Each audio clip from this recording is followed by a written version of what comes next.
So here we go. Welcome to another edition of the Kings of Anglia Fan Social. It's me as ever, Ross, bringing you the thoughts from the KOA Army week in, week out.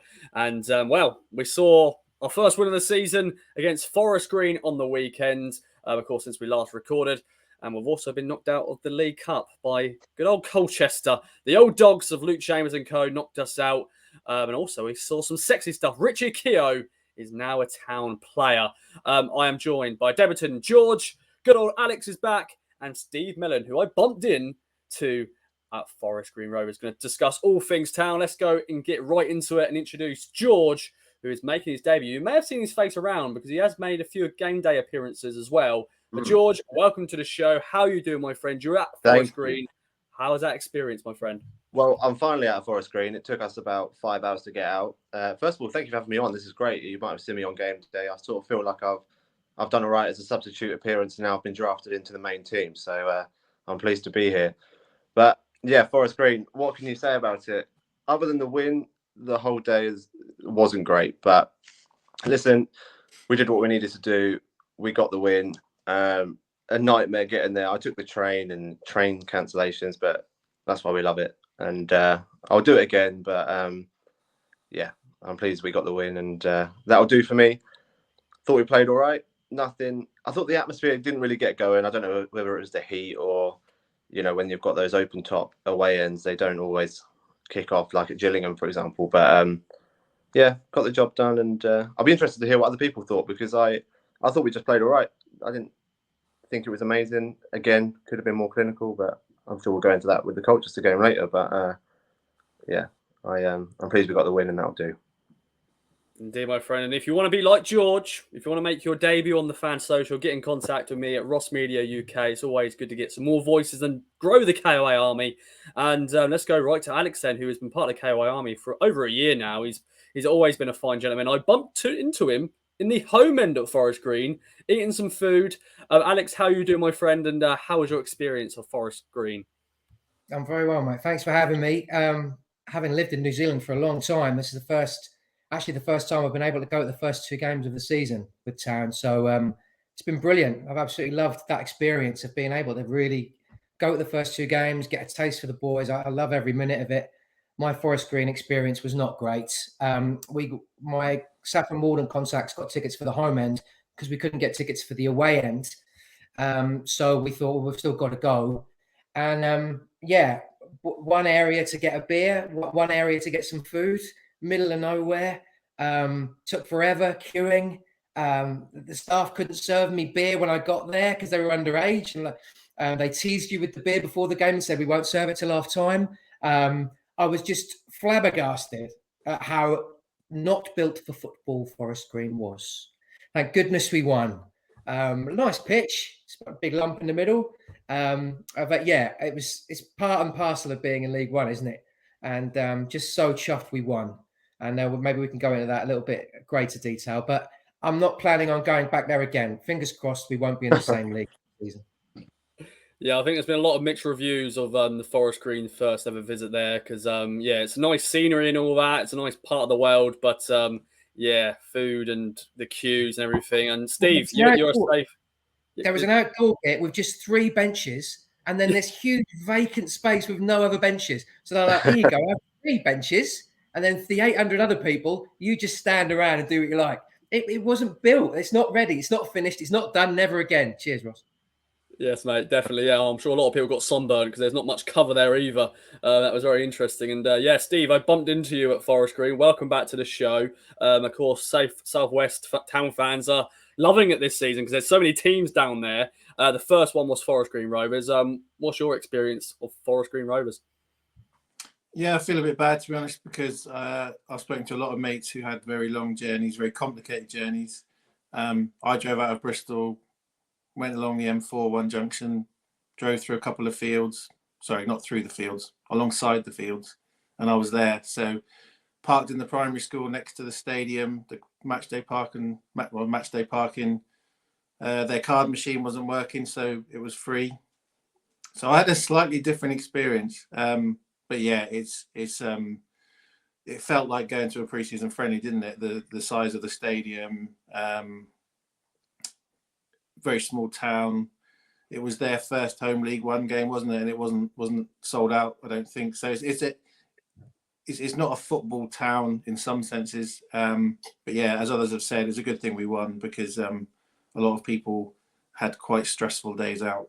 But I wasn't one of them. No, definitely not. Well, with Forest Green has been covered all bases on the main podcast and articles and stuff. But I want to quickly just get your quick snap thoughts on the game, actually, George. So quickly, just what was your main takeaways from the Forest Green Rovers win? Well, I mean, I have to agree as well. It did just feel like a pre-season friendly. Everyone just felt like they were ticking over. I think the main thing I would say is that how well drilled we looked. I thought that we played the ball so well, but that concern of going 1-0 down and so nearly going 2-0 down, we've got to snap out of that. And without jumping ahead, I thought the same thing could have happened last night as well, Tuesday night. Sorry. So I think we're drilled, we're looking good, but yeah, defensively we need to tighten up when we concede. But again, I can say that, but then they had that spell, but afterwards there was nothing really that they did. So it's just game management a little bit, but I was happy enough, and there was plenty to build on. So indeed, and Alex, you were in the home end, so you probably weren't able to celebrate the goals too much, but it was good that we scored some goals, got the win on the board. What was your main takeaways from the game? Yeah, they were great goals, weren't they? Fantastic, both brilliant finishes. It was a tight pitch, difficult game. It's so early in the season. It's very difficult to judge. I agree with George. What is exciting is that we do seem to have patterns of play. There seems to be an identity that Kieran Mckenna is trying to establish in how we play the game, playing out from the back, playing through the lines, being very patient in what we do, opening them up and stretching. So you can definitely see how we're trying to play, and I think that's exciting. Hey, look, when you go to Forest Green and scramble away and you're 2-0 up, I was very nervous in that second half because that came from nowhere, the goal, and then their pressure came from nowhere. And suddenly, if it wasn't for Walton's incredible double save, I mean, that was absolutely brilliant, and a save in the first half as well, it could have been very different, but last 15 minutes was great. And I think we managed the pressure. Then last 15 minutes, we looked like we could score again. But again, it's just that situation where we're still not scoring enough goals. And I'm sure we'll talk about that later. Indeed. And Steve, to sort of round off the Forest Green Rovers chat, a lot of town fans at half time were coming to me and going, Ross, it's not going to be 2.0 Cambridge, is it? It's not going to be Cambridge all over again, 2-0 up and cruising and all that jazz. And then Forest Green got a goal back, then had a goal disallowed. How are you feeling? Yeah, I think Alex is spot on in that the difference perhaps this season, although it's early days, is that we might be able to shut down situations like that. It didn't remind me of Cambridge, but it did remind me of Cheltenham away, where we were so in control, went 1-0 up. And at the time that Bond missed that sitter, I wasn't actually that bothered because I thought, well, we've got so much possession, we're just going to win by 2 or 3 anyway. And then we literally soiled our pants when they got that goal back. And we just fell apart at Cheltenham because a big bloke launched some long throws into the box. Whereas on Saturday at Forest Green, now they got the goal out of nowhere. Then they had the disallowed goal, and we were all looking at each other thinking, "Oh, it's not going to happen again, is it?" But then, to be fair, even though we had 9 minutes of injury time, and a Paul Cook team would have conceded about 6 goals in 9 minutes of injury time, the subs came on and we just shut it down, which is comforting, really, to think that we perhaps have got a bit more of nous about us to close the game out. Indeed, and yeah, George mentioned it, game management. We've got some game management now. Kieran Mckenna can use those 9 minutes and decide we're not gonna blow this away. We're gonna go and get the win, all 3 points. Happy days. Okay then, let's segue into maybe not a happy day, happy night at Portman Road. League Cup in town, Colchester, Luke Chambers and co. The old dogs coming in, and rotation, same old story. Knocked out in the first round. I wasn't there. But George, what's your thoughts overall? A disappointing defeat to be knocked out of the cup. We'll talk about rotation as a set topic because that's always a massive topic going into this. But what's your thoughts overall on the defeat? I was going to come onto game day afterwards, and I'm pleased I didn't because I needed to just get out of Ipswich. Then it was one of those games. It just reminded me so much of every frailty we've had over the last few months, where we're trying to score the perfect goal, trying to play perfect football all the time, and one mistake and you're done. And Steve or Alex, I'm not sure who just said, it could have happened at Forest Green. We're trying to play perfect football. We get caught once and we nearly get caught again. And we made Frank Nouble look good, which worried me. But forgetting all of that, I thought that we absolutely dominated that first half an hour and should have been out of sight. And we're not clinical enough. And it genuinely does concern me, because we've seen it before. But under Mckenna, you do just have a little bit more optimism that he's the sort of man that will find an answer out of something. But listen, we need to vary up a little bit. We can't just keep trying to pass it in the net. And Forest Green was an example of that, where we have two really, really great finishes, and that's what you need.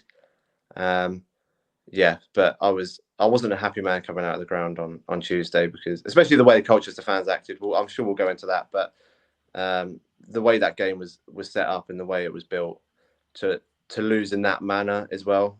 We've got a Colchester fan who I work with, and I said, I didn't feel like you lost to Ipswich, you lost to Raheem Harper, because that's how it felt. It was that one mistake, and that's it though, isn't it? That's what teams do. They'll sit in, they'll wait for a mistake, and they'll take it. And we can create 25 chances, but if we don't score, then another year of out in round one. Yeah, it's the same theme, Alex. Getting knocked out of the first round of the League Cup, Carabao Cup, Coca-Cola Cup, Carling Cup, whatever it's called nowadays. A disappointing night at Portman Road. After winning our first game of the season, happy days, happy with the performance. Sam Morsy running the show. Then, Tuesday night at Portman Road wasn't a good night, was it? What's your thoughts overall on that? Right, I'm going to do it quickly. I'm absolutely effing furious with Tuesday night. I am disgusted. I'm disgusted with the whole thing, and I'll rant through it quickly. 10 changes, too many. That's absolutely ridiculous. Winning is a habit. Football is about confidence. It's about getting on a run. It's about building momentum.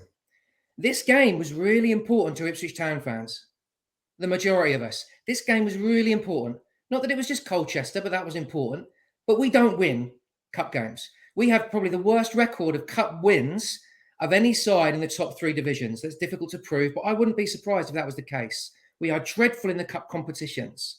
To make 10 changes and then throw 10 players in and then lose against Colchester at home, we got it totally wrong. Mckenna, after the game, we wanted to go through in the competition. No, really? Did we, Kieran? Oh, cheers for that. The performance was mixed. No, it wasn't. It wasn't good enough. We should have cut that team open. We were in utter and complete control, and it's a cup competition, so they sit on the edge after they've got something to hang on to. All teams that come to Portman Road sit on the edge of the box if they've got something to hang on to. It's not a difference that it's a cup competition. That happens in every time we go 1-0 down at home. They sit, and we can't break them down. The cup competition is irrelevant. I thought we had enough balls in the box. It's about moving on quickly. It's not about moving on quickly to the 12,000 people that paid for those tickets in a recession to go to that game, and we just move on quickly. Right, Hutchie and Heathy did the thing this morning where they had their pod, so I had a listen. Hutchie was so blasé. Oh, it is what it is. It is what it is. Made 10 changes. They couldn't recover. We just move on. There's bigger fish to fry. No, you don't pay for tickets, do you, Hutchie? You come along, drink your nice little glass of lager, file 300 to 400 words, do 2 interviews and go home. You don't spend any money. People are spending money. Why not play Ladapo? Why not give him a run and get him going against a lesser side to get his confidence up? Why change 10? He said after the game, when we had a setback, the players weren't up to speed. The players weren't up to speed to get into the rhythm of the game. So what was the thinking then? Did we just think that we were going to turn up and cruise through?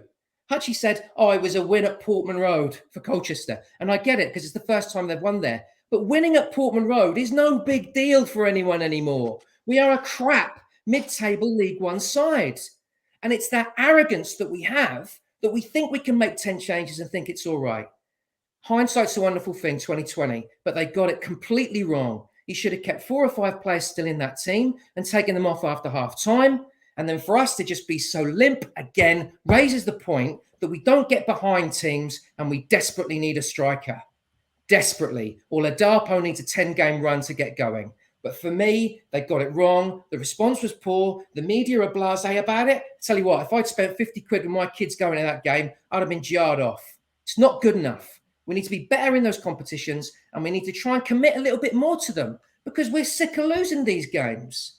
And they got it wrong. And it's McKenna's first big mistake for me, and I'm furious about it. And that's me. I'm done. Thank you. There is a mediocrity. There is a mediocrity amongst some town fans, where we are blasé about it and we think, oh, it's just another tournament. But Alex is spot on. It's not another tournament to most fans, and especially losing to Colchester the way they were acting. And yeah, we were blasé last year when we lost to Newport, and we said, oh, it's all right, we'll get going. We create chances. But what happened? We finished 11th, whatever it was. I didn't like the response. I thought McKenna could have said, it's on me. It's my responsibility. Maybe there were too many changes. Sorry to the 12,000 that have come out tonight, and I'll take it on board. He was like, oh, it wasn't too bad. We didn't respond. They weren't in the rhythm of the game. If they're not professional footballers who can get into a rhythm of a game, then don't pick them.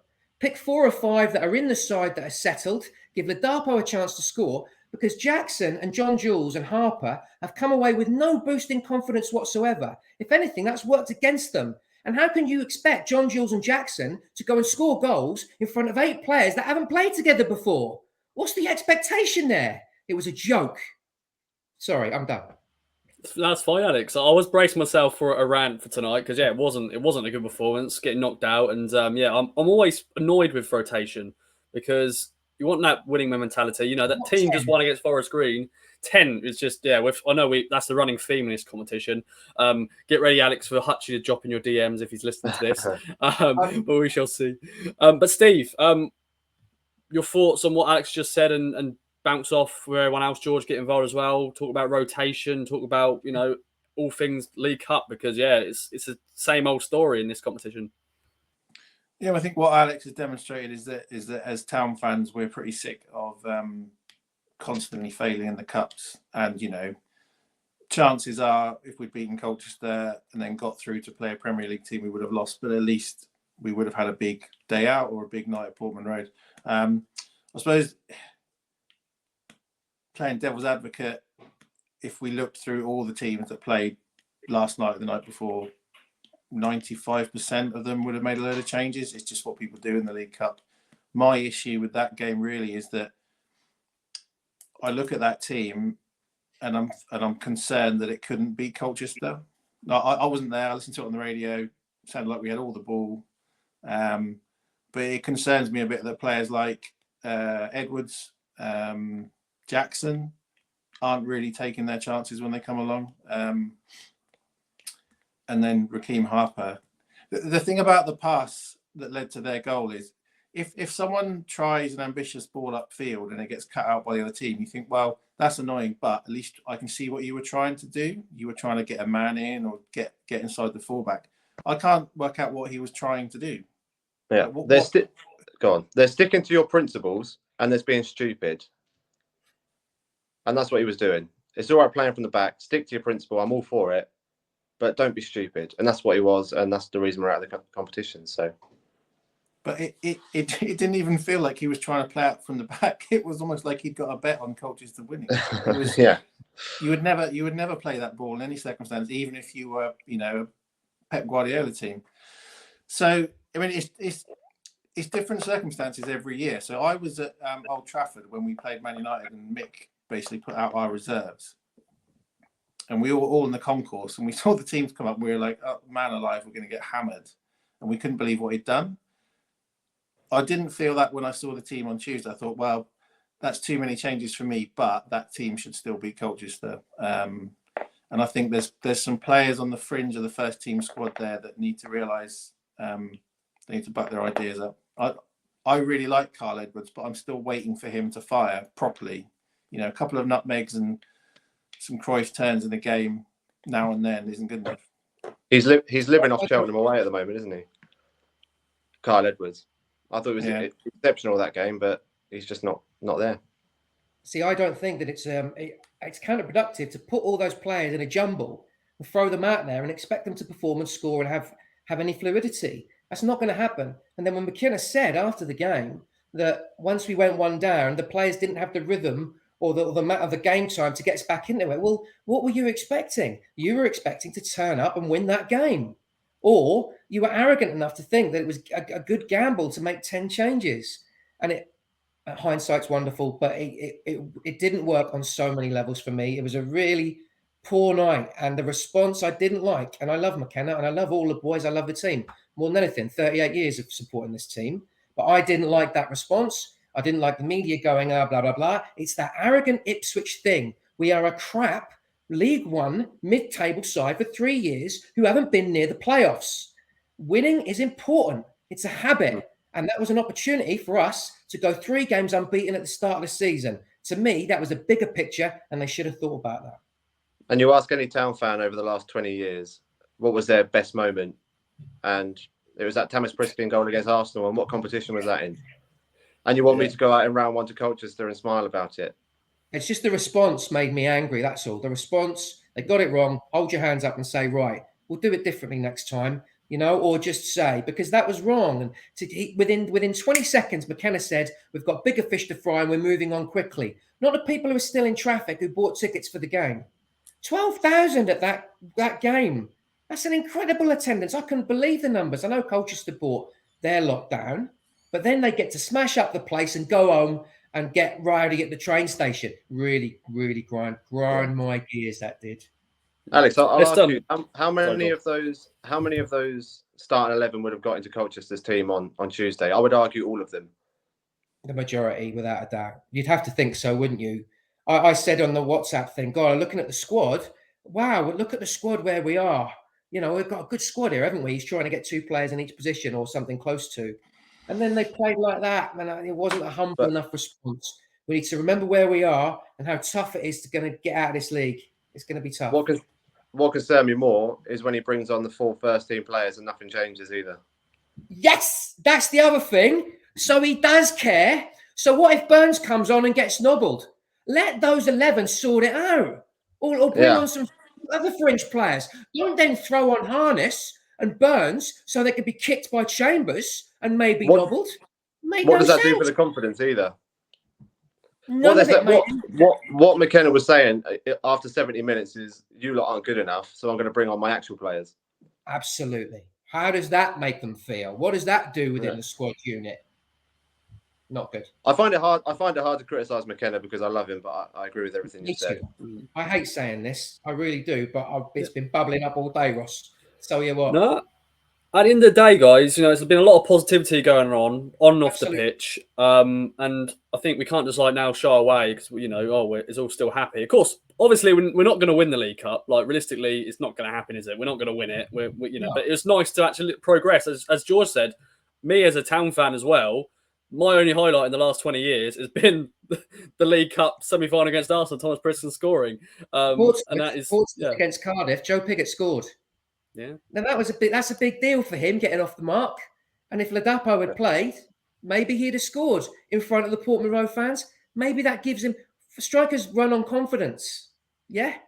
And it hurts them when they don't score. And it was an opportunity missed for me. Yeah, I was hoping Freddie Ladapo was going to start and he could score a goal and that's him up and running, but he didn't start, and that's a shame. And there was no reason why he couldn't start. I'm sorry. Yeah. There was no reason why he couldn't start. We're 3 games into the season. Absolutely.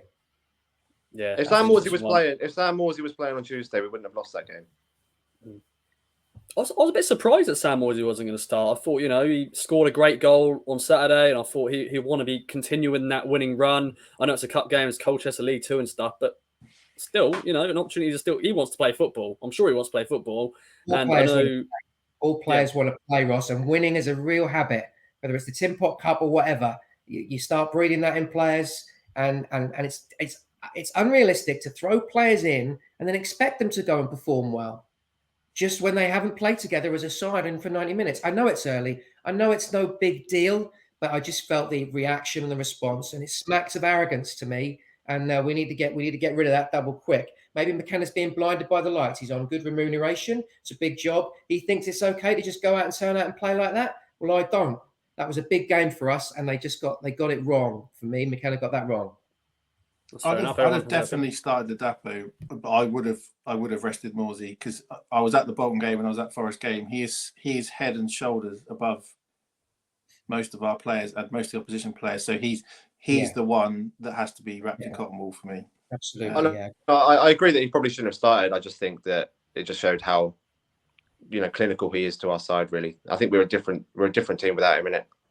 Yeah, totally, definitely. Well, it's been interesting. Different thoughts, different debates going on in this podcast so far. Hope you've enjoyed, ladies and gentlemen.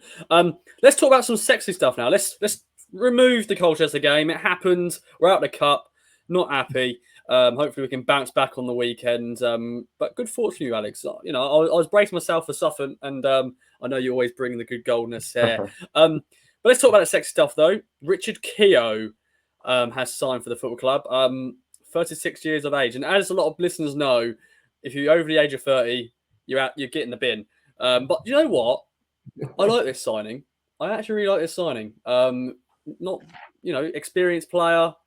Really good interview. George, what was your thoughts first of all when you saw Richard Keogh was linked, and then it got confirmed he's signing for the club? I've done a full 180 on this transfer actually. When I first saw him linked, I thought, what was the point? I thought, why is Mckenna bringing in somebody that's, I think, older than him or the same age or whatever? I thought, what does that do for Morsy? Someone coming in who's older, been a captain, got more experience. Does that cause a bit of a dynamic there? I thought it was a bit of a pointless signing.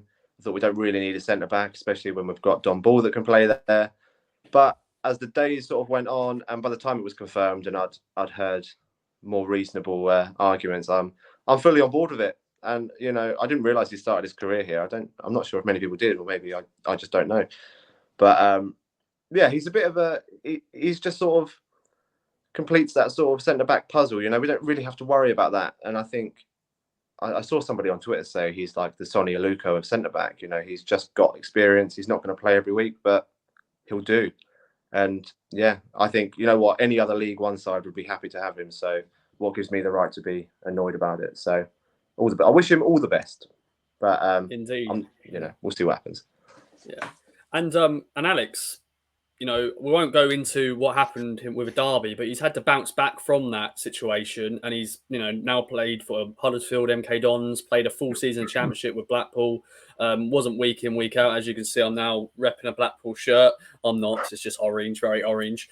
But Alex, what's your thoughts on this signing as a whole? Yeah, I think nearly 700 pro games in total, which is an incredible record. Obviously, the car accident incident was highly publicised. Everybody's got an opinion on it, from Simon Jordan to everybody. No one really knows the truth about that. There's a lot of interesting stuff about it. The one big thing I saw was the response from Blackpool supporters, who have all come out en masse and said, thank you so much for everything you've done. You're a diamond. We understand why you're leaving for your BA family. They love him there. And I think that's a really good sign. We talked about having a hairy-arsed centre-back. Is that the phrase that goes around? He's about as hairy-arsed as he's going to get. He's rock hard. He's hard as nails. He's a big, hairy monster. And I love them. It's very interesting. When we have chats on KOA on the WhatsApp group, I don't get involved a lot. I generally just read what everyone else says. Richard Keogh was not a name that was being thrown around by anybody. He's probably the most high-profile player we have, isn't he? It's a big name. Everyone knows who Richard Keogh is in the game. So, yeah, it's fascinating. I think it shows the game changer of backing Mckenna. Mckenna wants cover. He wants good cover in every position. That's what he's looking for, that strength in depth. I didn't even. Where is Don Ball, by the way? But you're right about Don Ball being able to play centre backs. That's another option. I forgot about him. We don't have enough nastiness. Steel. I've said this before. Fucking yeah. Morsy has it, but we need more of it. Wolfie isn't vocal. Danasi isn't vocal. Burgess certainly wasn't vocal at Forest Green. So that voice is really good. Off the pitch, cover in each position, positive influence. We've got money. If we can just go and buy a centre-back when essentially he's not even going to walk in the team. I don't get this rumour that Danasian's going to step aside. I don't think that's going to happen. How can it? Danasian's been far too good. I think he's happy with what we've got. But there will be injuries. One of those will be nobbled at some point. And it's great to have that in there. So Yeah, how can it's definitely not a negative. It was just the huge shock factor. Why are we getting in another centre back when we need a striker? But there it is. He's here. It's great to have him here. But yeah, welcome to him. Hope he does well. Great to have that experience. There's no negative to it. I'm just interested in when he plays. I've got absolutely no idea when's he going to play, and that'll be really interesting to see it when he does. And does he force someone out? Surely Fridge is a given. Donacien to me is a given, and Wolf is a given. Is it for a 4? Is it for a 3? I don't know. McKenna's got his plan, and welcome to Richard. It's definitely a surprise signing. It just doesn't feel like a Mckenna signing, does it? That's what I think the main. I was really surprised. It's a Paul Cook signing, really. That's who we could have got him at the start of last year. Yeah, but all the best to him. Yeah, and as you said, Alex, with injuries happen, don't they? And like Wolfenden pulled out of the Forest Green game because he was ill, and Richard Keogh could have gone right into it. I know Cameron Burgess came in and did really well, but that's going to happen. Illnesses and injuries. So I think that's why he's there. And I think it's going to be fantastic for the dressing room. And I think we don't have many leaders like him in the dressing room. Really, we've got Morsy, we've got other players like that, but not Richard Keogh, who's been around the block. And a great story, as George said it, full circle. He was here as a trainee, a ball boy and all that sort of stuff. Coming back to the club where it all began. I know his granddad was a season ticket holder, I think, as well back in the day. But Steve, what's your thoughts on this one? Yeah, it was interesting the way it came out of the blue. As you know, there's a lot of in the know Twitter accounts and stuff, and no one saw it coming. Yeah, like the others have said, I don't see a downside. He was playing the division above last season and seems to have done very well. Probably still got another couple of good years left in him. I don't know where he fits in at the moment, but it will be interesting to see. The only thing I'd say is that I thought Cameron Burgess did really well at Forest Green in the air. In the air, he was brilliant, and he should be because he's an absolute unit. On the ground, slightly suspect. He probably should have got a red card late on. And that chance it was just a hopeful ball forward, really. So he can probably learn off someone like Keogh, because I think Cameron Burgess can be a very good player, will be a very good player for us, but perhaps learning off someone like Keogh, who's been around the block a few times, might help. But yeah, be interesting to see when he will play. We obviously haven't signed him to play in the League Cup. That's the one thing we can say. No, of course. And I felt a bit sorry for him as well, in that his unveiling and all the social media stuff was the day after the Colchester game, when we're all still cross about that. And the Colchester game showed that we need a striker, but that's not his fault. Because presumably that transfer had been going on for a few days. It's just bad timing. I think the good thing is it was sort of like linked. It was rumoured or reported. I think the Blackpool Gazette and then Andy reported it. So it's sort of like we knew it was probably going to happen. And yeah, they released it on the day. I'm sure they did the pictures on the Tuesday afternoon. And then they were hoping, nice win on Tuesday against Colchester. But nope. It wasn't the case. There we go. Richard Keogh, the 7th signing of the summer. Well, boys, let's add some nonsense to this podcast. We had a lot of great chat. So it's time for the strike. A chance for you guys to battle head-to-head to be crowned the strike champion this week. George making his debut. How's he going to get on? Good old Alex and Steve. We have 4 questions plus a tiebreaker if needed.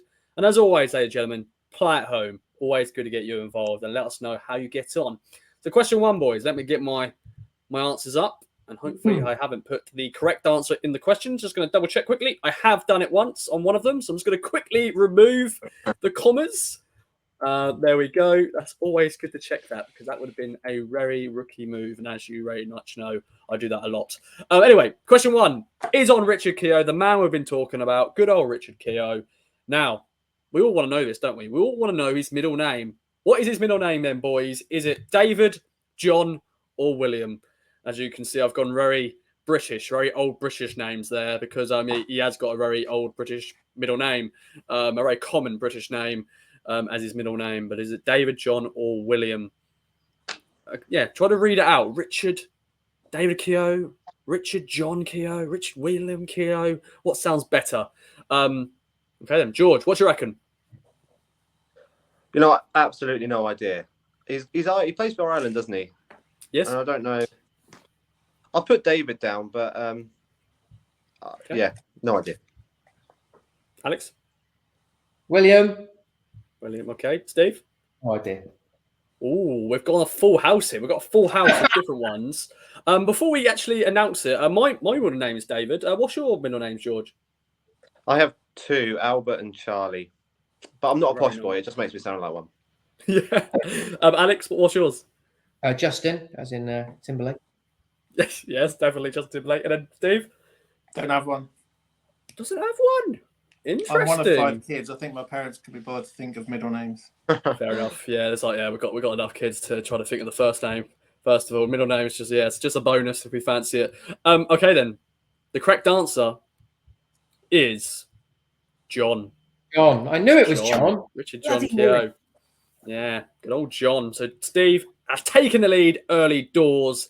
And the next question is on a man who celebrated his birthday this week, and it's good old Pablo Canaco. Ole, ole, ole, ole, Pablo. How many goals did he score for Town in 243 games? Closest to the correct answer gets the point. Can Steve make it 2-0, or is George and Alex going to get back in the game? 243 games in total, of course, 2 different spells. Of course, the Coventry late winner always lives in the memory. Of course, he scored some other great goals as well. Charlton, that game. Charlton back heel.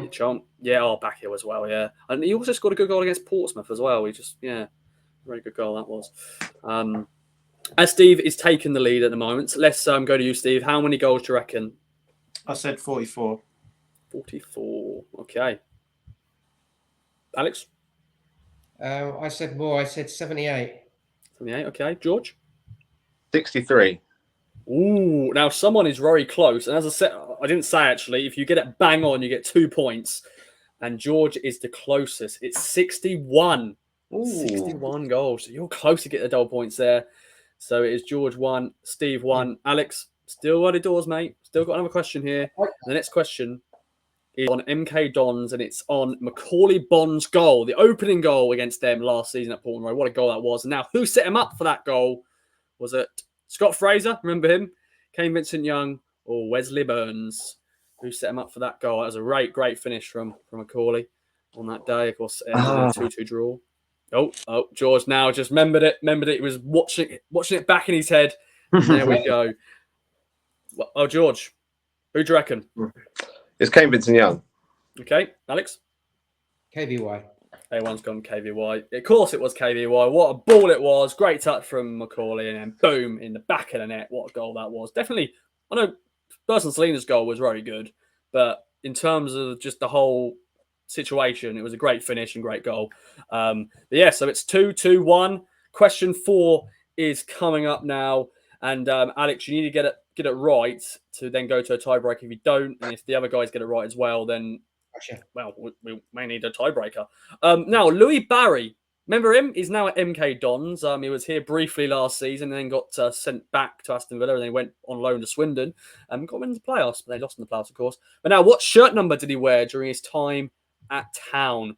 Was it 12, 18, or 22? Of course, the shirt numbers fans will know that bang on. George looks like he's confident. He's writing it down very quickly there. Alex just have a little think, but it's fine, mate. It's fine. He was very here briefly, mate. He was here briefly. I had hopes for him. I had a Villa fan telling me how lucky we were to have him. Yeah, but I'm sure he's a decent little footballer. It just didn't work out. I think at the time we just didn't need him because we had other players in that position. But there we go. Okay then. Well, Alex, what do you reckon? 12, 18, 22. Or 22? 22. George? 12. 18 12. Macaulay Bond and 22 was Toto Enciala, I think. I'm an Andy Warren super fan, so I have to get that well done. Yeah, very good. There we go. So yes, it is 12. So we have to go to a tiebreaker. Alex, still play at home, my friend. Still play. But Steve and George will go head to head. Alex, if you get it bang on, you can actually take the crown. But George and Steve, if you get closest, you actually win. And if you get a bang on, then you win overall. But it is Steve versus George going head to head. But Alex, if you get a bang on, you do get it. Now, this man celebrates his birthday very soon. So I thought we've got to do a question on it. And it's David Johnson. David Johnson. Now, how many goals did he score for Town in 152 games? Now, it's the second David Johnson, of course, the one in the 90s. 2000 team, not the 70s, 80s David Johnson. I think he's mainly called Dave. I think they mainly called him Dave Johnson. Of course, David Johnson, part of the promotion winning team and all that jazz, blue hair and everything. But how many goals did he score? 152 games. How many goals? Alex, we'll start with you. Let's see if you can get it bang on. I won't, of course, let you know that you got to bang on until George and Steve told me, just in case they go, yeah, I said that too. I just want to say DJ was one of my favourite players. I absolutely loved him. At Wembley, got injured. Oh, what a player. Yeah, 86. Definitely. How much was that, sorry? 86. 86. All right, George, Steve. Oh, he's got 86 as well. Okay. I mean, if I say 86, I can't lose, right? Very true, very true. But I don't know. I don't know if I can trust you. A little bit before my time, just about, Ross. Maybe our time. I don't know. I'll say 85. I like your plan there. And you're right to play like that because it's 62. Don't you? 62. So George, technically you won, my friend. Well, speech. How does it feel to win the strike on your debut on the podcast? I mean, a humbling victory. So congratulations to my other two competitors. I'm just sorry you're just nowhere near as good as me. I like it. Good talk. Well, it's another interesting great that he strike. scored 62 because didn't he get 30 one season? No, just 23. I've got his stats up here. So his first season 22, second season 14, third season 23. The of course the playoff season, and then 3 goals in those in the league Premier goals season. though. So 22 league goals in the playoff season, and then 1 in the cup. Because I'm sure there was one season if you added his cup goals to his league goals, he got 30. No, 23, just 23. Yeah, I've got. There we are. There we go. Legend, but yeah, anyone. very good. Yeah, very good player. Of course, was able to play international football for a lot of countries: Jamaica, England, Scotland, I think Wales. Yeah. I think that's another country actually. Yeah, yes, mate. I'm sure you got loads. We should have when his son was born, the one who plays for Forest. We should have made David Johnson sign something that said he had to play for us because he looks a bright player. He is an unbelievable player. Yeah. I think I remember seeing him score a hat trick for Nottingham Forest under 23s at Portland Road, and we're like, he's a player, like father like son, and he's now ripping up playing Premier League football, which is great to see. It's what it makes us a lot of us feel old now, seeing players we loved watching when we were younger now having their sons playing football. It's just part and parcel of football nowadays, which is great to see. Okay then, lads. Back to league action this weekend. Milton Keynes Dons are in town. Another big crowd expected at Portland. I think 22,000 tickets have been sold. George, how are you feeling going to this one? Of course, we are unbeaten in the league. But of course, we're not unbeaten now in terms of all competitions. But we've got 4 points on the board. Looking all right in the league. How are you feeling going to this one? Do you know, the fact that MK Dons have lost their opening 2 games makes me confident and the complete opposite at the same time. I can't see MK Dons losing 3 games in a row, but, I shouldn't get caught up in that. My heart tells me 2-1, but my heart told me 2-1 at home against Bolton last week, so who knows? But we do like a 2-2 or a 0-0 against MK Dons, so...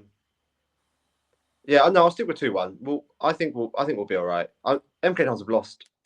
I don't think they've lost loads of players, but Harry Darling and Scott Twine were the 2 standout players last year, I think.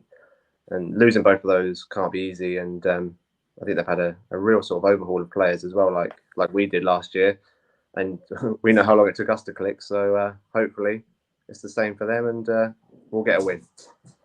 Yeah, I was speaking to the basically MK Dons journalist, talking about for Meet the Oppo series we do, and it sounds like it's very similar to us last summer. A lot of players out, a lot of players in, time to gel and all that sort of stuff.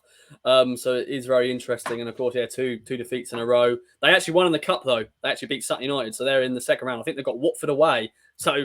That's what I mean. We could have got a Premier League club. We could have got a nice little trip to a Premier League club, but that wasn't the case. Alex, how are you feeling going to this one, my friend? Liam Manning versus Kieran McKenna, 2 young coaches going head-to-head once again.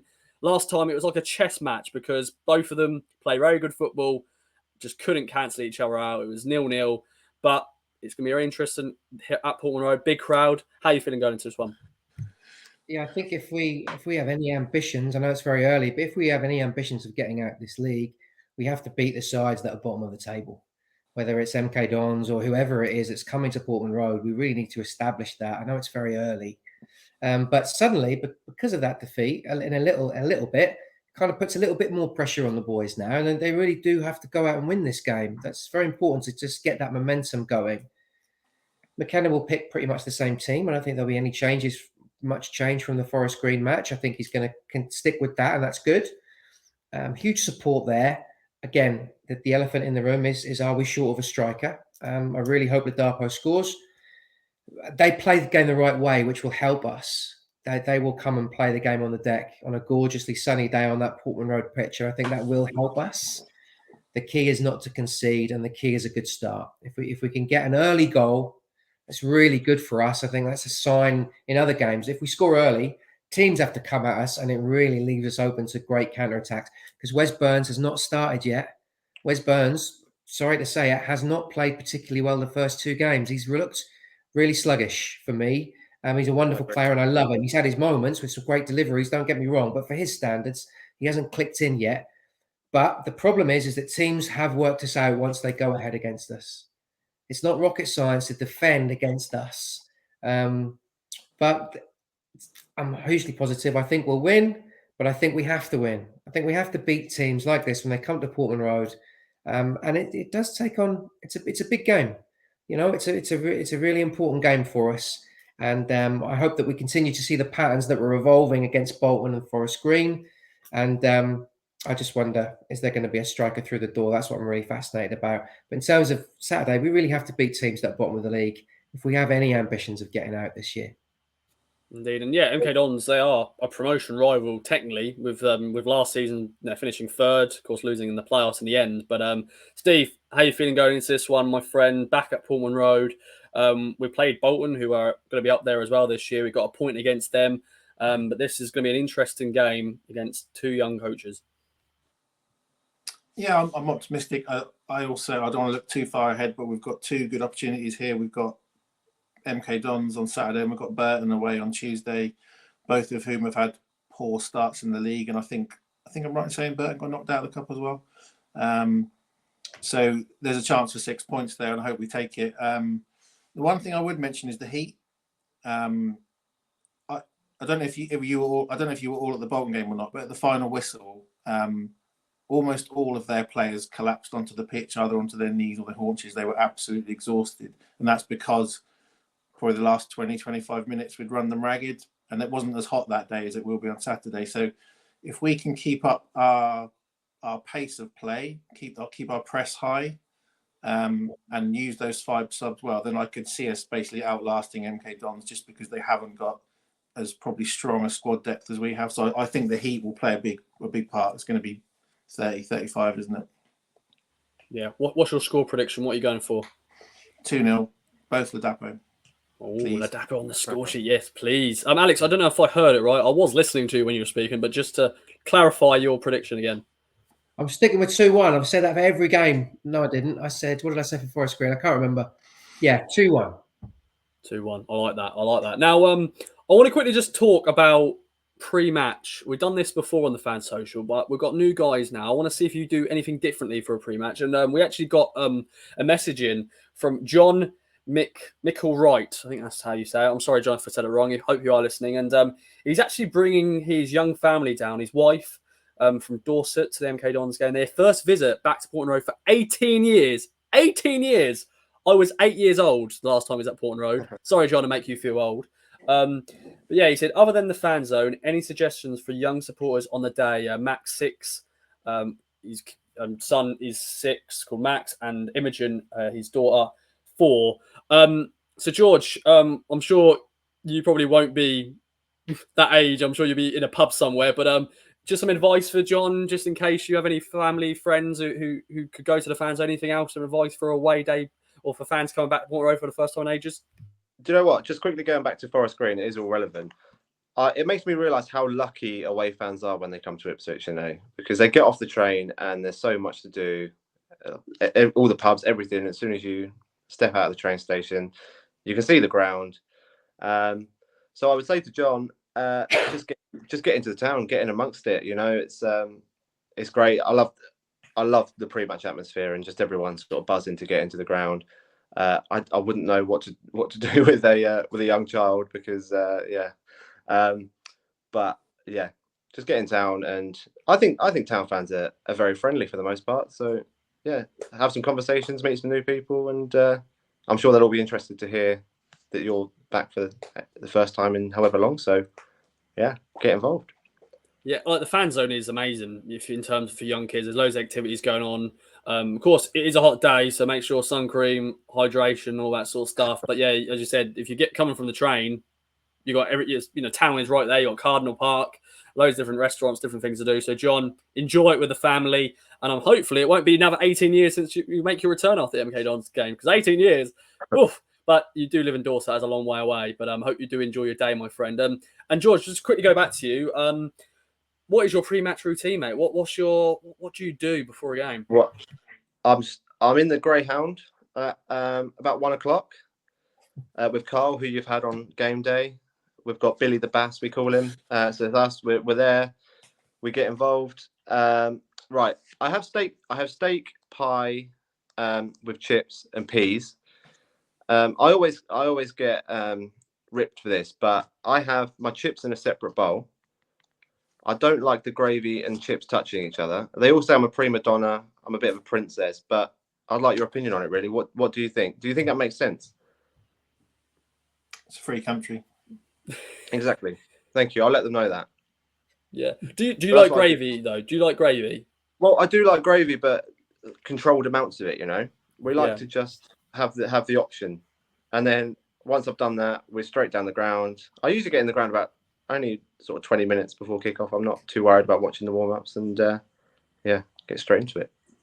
I like it. Yeah, Greyhound is a big choice, and of course, the guy who owns it is a big town fan as well. So he always, and I know Steve, you're nodding your head straight away, like, yeah, that's your normal go-to, isn't it, my friend, when you're here, because it's Southwest at the moment. But when you do get to games, that is where you go. Yeah, I've been going to the Greyhound before town games since 1990. I can remember the first game I went down there, and as a pub, it was great then, and it's probably, in my opinion, and I live in Bristol, which has a lot of great pubs. It's the best pub in the country, possibly the world. Wow. But I love it, yeah. And meet all my friends there. Sorry, was I supposed to go into all my matchday rituals or just that bit? No, you carry on, mate. Carry on. We're intrigued. I mean, I have a bit of an obsession in that I don't, even if I'm only coming to Suffolk for 24 hours for the game, I have to wake up in Suffolk on the day of the game. I don't like driving over in the morning and then staying the Saturday night, if you see what I mean. There's something about waking up in my home county. Just on going back to the fan zone and the question we had from the reader, the only thing I would say is I went in the fan zone at about 2:30 on the day of the Bolton game, and that wasn't, again, talking about the weather, it wasn't as hot as it will be on Saturday. And there was something about the floor, the AstroTurf, it felt like it was radiating heat upwards towards our feet and ankles and calves. So make sure you've got sun cream on your feet, because something weird was happening. Not on your feet, on your legs. Something weird was happening. And I wouldn't, given what Saturday's going to be like, I wouldn't allocate a whole hour to be standing in there because there's not a lot of shade. But like you say, overall, that is an amazing facility, and most clubs would chop a limb off for that. I think it was Alex was talking about the Forest Green fan zone. On the one hand, you don't tend to get a fan zone as an away fan, so that was quite nice. But it was just a marquee with one bench in it, and because it was so hot, the marquee was like the surface of the sun, so no one was going in there. So nice try, but maybe rethink your approach, Forest Green. Work harder indeed. So left to you, Alex. What's your pre-match routine? What does Alex do when he comes to Portman Road? Breathing the atmosphere, all that sort of stuff. I'm sure there's a pint, there's food involved. What do you do? Well, just talking to the person who got in contact, I would take the kids straight away to the club shop because it gets very busy. I'd get them upstairs and then I'd get them to see the ground. Because the great thing about the club shop, it's one of those rare places where you can walk in upstairs and you can see the ground and everybody warming up and or what's happening. I love that. I love that about the club, the way that you can walk into the club shop and see the ground through that huge window. Get the kids up there early, get them excited and buzzing, and then they're going to want you to spend loads of money in the club shop. But get that, do that first, get them in because it will get really busy, and then go and do what you've got to do because everything's so close. As for my my rituals, excuse me, I lived in New Zealand for 14 years. So whenever Ipswich were on live or whatever time it was, there was alcohol involved. I think I was relatively drunk for every Ipswich game I ever saw in New Zealand, no matter what time it was on, because I was always so nervous. Excuse me. What I do know is that I still get incredibly nervous about games. When I wake up and I know there's a game on, I'm always buzzing. It's still the same. For 38 years of supporting this bloody team, it hasn't changed. Now I get to see Bono, U2, Matthew, Matt, Matthias, the man with 7 names, hang out at the Greyhound. I love the Greyhound. Get to see all the KOA crew. I have a pint. I enjoy that pint more than I ever enjoy any other pint because I know what it's going to lead to. And yeah, I love the Greyhound. I think it's a great place. So my routines have generally been on the other side of the world. So now I love the idea of catching up with all the crew, all the friends that I've made in the last 18 months through KOA and through yourself, Ross. So the experience has changed a great deal. For a long time, it was on the other side of the world on television. Whenever I can, wherever I could see it, which wasn't that often. That was always a big event for me. But now it's great to go and still get the same buzz. It doesn't change. No, it doesn't change from when you're a wee nipper. Steve? No. Just going to say, if we're all going in the Greyhound and there's 27,000 nearly there against Bolton, where's everyone else drinking? Yeah. Are there any other Ipswich pubs? There are other pubs. Black Horse is one, isn't it? Not that I know. Yeah, Black Horse. Yeah, Black Horse. I think there's a few like Liam from Crew. Good old Peachy goes in there. What's the one next to the bus station? The Plough. That's it. Plough. Yeah, that used to be a big football pub. Yeah, I think some people go there. There's loads of pubs in there. There's loads of pubs people go to. George, were you going to say something there, my friend? No. I was just thinking there's one where ZZ used to be on St Nicholas Street, or next to it. There's one. I think a lot of the North Standers go in. I don't know. Yeah.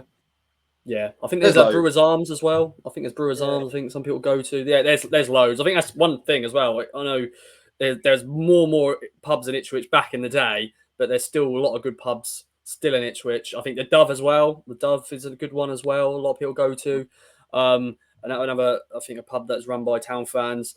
But yeah, I think, John, hope you enjoy your day with your wife, with your kids. It should be a good day. And Alex, good shout about the club shop. John, you probably won't be thanking Alex if your kids want to buy this shirt, that shirt, all this merchandise. But it's a great opportunity to see the pitch before the players and the fans are in the ground. You can see it. And of course, when it's sunny, it looking beautiful. Well, boys, it's been a fantastic podcast. George, Alex, Steve, thanks for joining me. George, before we go though, any other business, my friend? The only thing I did want to say, when Alex mentioned Don Ball earlier, that injury really concerns me. When you get a manager to say, "Oh, he's just got a little ankle niggle. This week's coming a bit too soon for him," and then all of a sudden next week's too soon for him, and then the weeks just tick by and tick by. How many times did we hear it with Teddy Bishop, Emir Hughes? The list goes on. They've got a little ankle niggle and then they're out for the season. So let's just hope that one isn't as bad as we think, because I think he could really add a lot to the team. But that's what I wanted to say. No, good shout, mate. It is a good shout. You always worry about those. Yeah, because Don Ball, I was excited. Pre-season, a unit, impressed me. Opening day of season, he's injured. Oh, that's sad times. We haven't seen him since, but hopefully he's back at some point. Please, Dom, please. Well, thanks, George. It's been a pleasure. Alex, any other business, my friend? Yeah, desperate to see Don Ball. Really desperate. He's my kind of player. Sitting in front, nasty, whatever he does. Love to see him. Can't wait to see him. And is there a striker coming in? Because if there isn't, we need to give Ladapo a run, trust him, and let him play the next half a dozen games. But yeah, great to be back. Thanks for having us, Ross. Top man as always. And Steve, over to you. You've got a chance now to wrap up the show in style. Any other business? I do have one bit of business, actually. I said earlier how Sam Morsy is head and shoulders above most of our rest of our players, if not all of them, and probably will be above most of other players in the division. But when someone's that good, they deserve a good song. And he hasn't got a song, has he? We've got ones for Chaplin, for Burn. Technically, he has got a song, but it doesn't really go, does does it? One. I heard one at Forest Green being tried. I don't know if it was the Blue Action Boys or someone else. It was kind of one of those fast, clappy ones that had probably too many words in it because we're all simpletons, aren't we? But yeah, I love Blue Action. And when my wife's not looking, I'll donate money to them so they can buy some more flags and stuff. But someone needs to come up with like a proper, decent anthem we can all belt out for Sam Morsy. He's got the "You to Me Are Everything" one, hasn't he? Yeah, why hasn't that caught on? I haven't heard that. I haven't heard it. Ross will give you a demonstration. Yeah, I didn't actually hear what I didn't hear what you say. What did you say? Everything. "You to Me Are Everything." My very own Egyptian king, Sam Morsy. That one. You done it, mate. Yeah. Carry on with it. Yeah. No, that's all right. I like that. You to me are everything. My very own Egyptian king, Sam Morsy. Yeah. Sam Morsy. Yeah. You like that? Yeah, I think that. Alex has absolutely nailed that. He has. That was and good. all we need to do is sing that on repeat. People were getting flustered about it when it was on Twitter. Suggested like, oh, what's the second bit? You don't need a second bit. Just sing that over and over again. Yeah. We'll all think of another song and move on to it anyway in a minute. So yeah, definitely. But now, I hope that catches on. Listeners, get involved. Do it at the game on Saturday at Portland Road. Bring it on. Sam Morsy deserves a song because he's an absolute beautiful footballer. And it's been a fantastic show. George, Alex, Steve, thanks for joining me.